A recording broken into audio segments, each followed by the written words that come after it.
일반적인 담석 치료법에 대해서 음, 일반적으로 사용하는 담석 치료법에는 담낭 안 담석을 직접 이용하거나 외과적인 수술을 통해서 제거한다 하지만 이러한 치료법은 간 내 담관을 맡고 있는 많은 양의 담석을 제거하는 데 아무런 효과가 없다. 담낭에 담석이 있는 사람은 그보다 더 많은 담석이 간에도 있다는 사실을 알아야 한다. 외과적인 수술을 통해서 담낭이나 그 안의 담석을 제거한다고 하더라도 간 내 담관에는 여전히 많은 담석이 남아서 적절한 양의 담즙이 분비되는 것을 가로막기 때문에 담즙의 흐름이 증가하는 것을 기대할 수가 없다. 심지어 외과적인 수술로 담낭을 제거하더라도 몸에 큰 문제를 일으키는 상황은 그대로 남는다. 담즙을 분비하던 기관인 담낭이 사라짐으로써 간이 폐색된 간 내 담관을 통해서 짜낼 수 있는 담즙의 양은 아주 적다. 담즙 분비량도 부족하고 소장으로 배출할 수 있는 담즙의 양도 적기 때문에 지방을 함유한 음식물을 소화하고 흡수하는 데 그런 문제가 발생한다. 단백질의 주성분인 음식물에도 보통 지방이 함유되어 있기 때문에 대부분 소화가 되지 않는 상태로 남는다. 그 결과 독성 노폐물이 장과 어리부기에 점점 축적이 된다. 특히 장에는 부패한 음식물로 가득하고 세균이 지나치게 많아진다. 지용성의 비타민 A, 비타민 D, E, K를 비롯하여 칼슘과 마그네슘 같은 중요한 무기물 역시 소화되지 않은 채로 남는다. 나는 일반 의와 외과 전문의가 환자들에게 담낭을 제거하더라도 소화에는 아무 지장이 없을 것이라고 약속하는 것을 자주 보았다. 그들이 공부한 의학 교과서에는 담낭이 필수적인 장기간이고 안전하게 제거될 수 있는 것으로 나와 있기 때문일 것이다. 하지만 담낭을 거친 담즙만이 지방을 소화할 수 있다. 간에서 장으로 직접 분비된 담즙은 간과 혈액에서 독성을 제거해야 하기 때문에 음식물을 소화할 수가 없다. 따라서 단순히 담낭을 제거하는 것만으로는 문제를 해결할 수가 없다. 음식물을 소화하고 지방을 분해하는 능력이 제한이 생기면 간세포는 콜레스테롤 생산을 더욱 증가시킨다. 몸이 이러한 응급 상황에 대처하기 위해 취하는 활동은 간 내 담관에 더 많은 담석이 생기게 하는 것이다. 따라서 담낭을 제거하는 것은 소화장애에 대한 장기적인 해결책이 될 수가 없다. 그것은 오히려 암, 비만, 당뇨, 신장병, 심장질환과 같은 더 심각한 합병증을 유발한다. 이와는 반대로 균형 잡힌 담즙 분비와 담낭의 기능은 질병에서 몸을 보호하는 역할을 한다. 하지만 중요한 문제는 수많은 담석이 간 내 담관을 가로막고 있기 때문에 아무리 앞선 의술과 정교한 기술을 사용한다 하더라도 담낭 하나만을 치료하는 것은 그야말로 구우일모에 지나지 않는다는 점이다. 해마다 구우일모 9가지 9소의 틀 하나라 이 말인가요?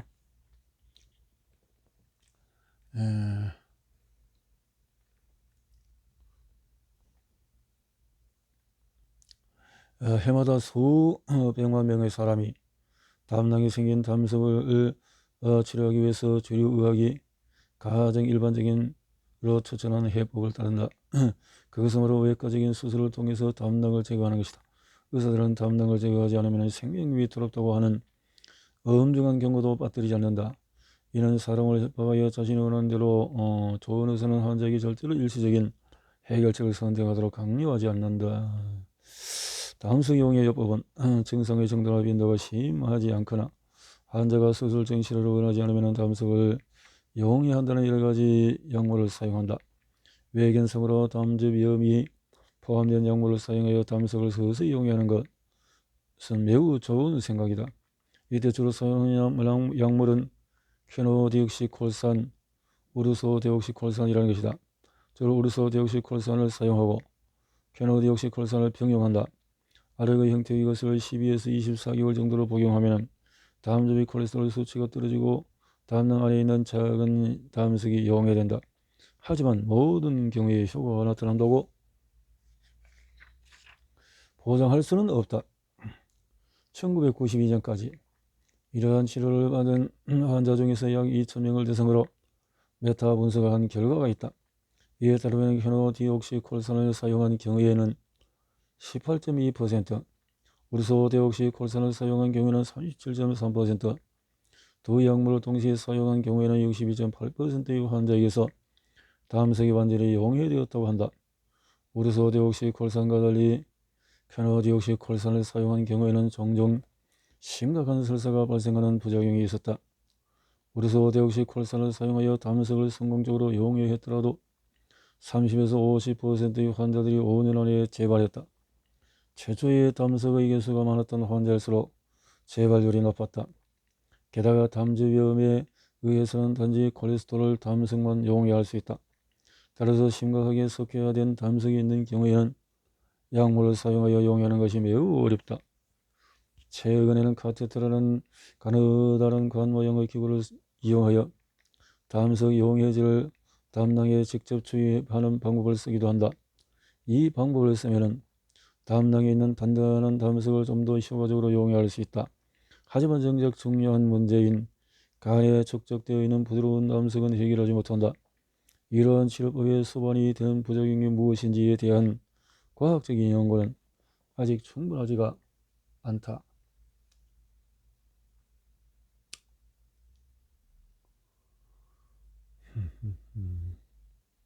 초음파 세석술이라. 초음파.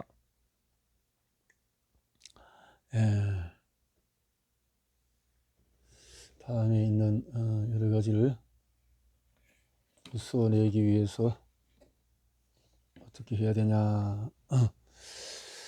수술하는 대신에 쓸 수 있는 또 다른 치료법으로 초음파 세석 술이 있다. 말 그대로 초음파를 사용하여 담석을 잘게 부수는 방법이다. 1993년 란셋 발표에 이 치료에는 신장과 손상을 주고 혈압을 상승시키는 중대한 결합이 있는 것으로 밝혀졌다. 하지만 현재까지도 그 해결책을 찾지 못했다. 이 두 가지 부작용은 모두 간에 담석을 증가시키는 결과를 낳는다. 초음파를 사용하면 담석이 잘게 쪼개지는 하는 것이 아니라 독성을 띤 담석이 그대로 남게 된다. 이렇게 남은 담석 조각은 해로운 세균과 기생충이 번식하기에 좋은 환경을 만들어 감염을 유발한다. 최근의 연구에서는 이 초음파 세석술을 시술받은 환자가 뇌출혈을 겪는다는 사실이 확인이 되었다. 작은 출혈에서부터 수혈을 받아야 할 정도 큰 출혈까지 규모가 다양하다. 이 치료법을 쓰더라도 담석 재발률은 상당히 높다. 또 다른 치료법으로 피부를 통한 전기 수압식 세석술이 있다. 이것은 충격파를 통해서 담석을 분쇄하는 것이다. 여기는 카테터를 담낭에 삽입한 다음에 이를 통해서 충격파를 전달한다. 하지만 초음파 세석술과 마찬가지로 이것 역시 담낭을 심각하게 손상할 위험이 매우 높다. 담낭 절제술은 그러면 미국 소화기학회에 가면 미국에서 연간 80만 건이 이르는 담낭 절제술, 비용만 해도 60억 달러, 한 번 절제술 하는데 8천에서 1만 달러, 수술 시간은 복강경을 사용하는 30에서 45분 정도 소요된다. 통증의 빈도가 정도가 심하거나 급성 당남형의 병력이 있는 경우에는 아직도 담낭 적축술을 일반적으로 사용되지만 현재는 복강경 담낭 절제술이 선호되고 있다. 전통적인 담낭 적출술에는 피부를 절개하고 마취를 하는 기술이 필요하다. 복강경 담낭 절제술에는 복부에 난 작은 절개 부위를 통해 담석이 가득한 담낭을 제거할 수 있다. 복강경 수술에 실패하면 담낭 적출술을 사용하는 경우도 가끔씩 발생한다. 복강경 수술을 받은 환자들은 회복 속도가 매우 빠르기 때문에 며칠 안에 일상생활로 돌아갈 수 있다. 하지만 이처럼 담낭 질환을 간편하게 치료하는 수술법을 도입함으로써 그 전보다 훨씬 많은 환자가 담낭 절제술을 받는 결과를 낳았다. 이 수술을 시행하는 원래 목적은 끊임없이 지속되는 불편한 증상을 제거하는 것이다. 하지만 실제로는 그러한 목적을 달성하지 못할 수도 있다.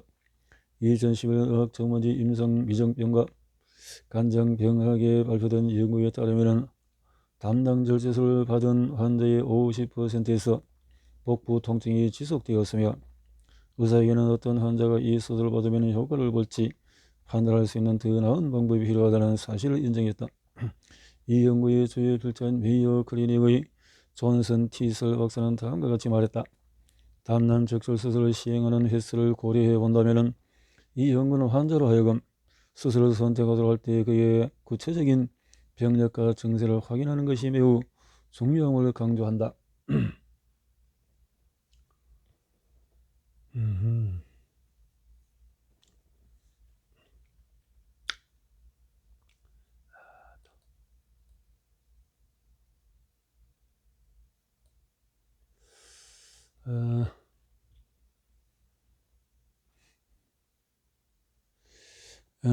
위식도 역류질환과 가민성 대상 증후군으로 고통을 받는 많은 환자가 담석에 의한 것을 비슷한 증상을 경험하고 담낭 절제술을 받는다. 담석의 약 80%는 증상을 나타내지 않으므로 매우 심각한 상황이라고 할 수 있다. 담석은 환자가 4년 동안에 그를 괴롭힐 만한 아무런 증상을 나타내지 않을 수도 있다. 이럴 때면 행행결정이나 위장에서 불편한 통증이 잦고 별다른 증상을 나타내지 않는 담석을 가지고 있는 환자가 있다고 치자 이 경우에 담낭 의사는 그 복통이 담석에 의한 것이라고 잘못 판단할 수가 있다. 결국 환자는 불필요한 담낭 절제술을 받는 것이다. 미국 국립법원에 의하면 복강경 담낭 절제술을 받은 환자의 10%가 담관 안에 담석이 남아 있었다고 한다. 메이어 클리닉의 도서관 자료에 의하면 그 밖의 다른 위험으로도 담석이 복강 안에 남아 있을 수 있고 어떤 경우에는 감염성 심내막염을 일으키기도 한단다. 게다가 뉴 잉글랜드 의학 협회지에 의하면 수술 과정에서 췌장의 출혈이나 감염을 일으키고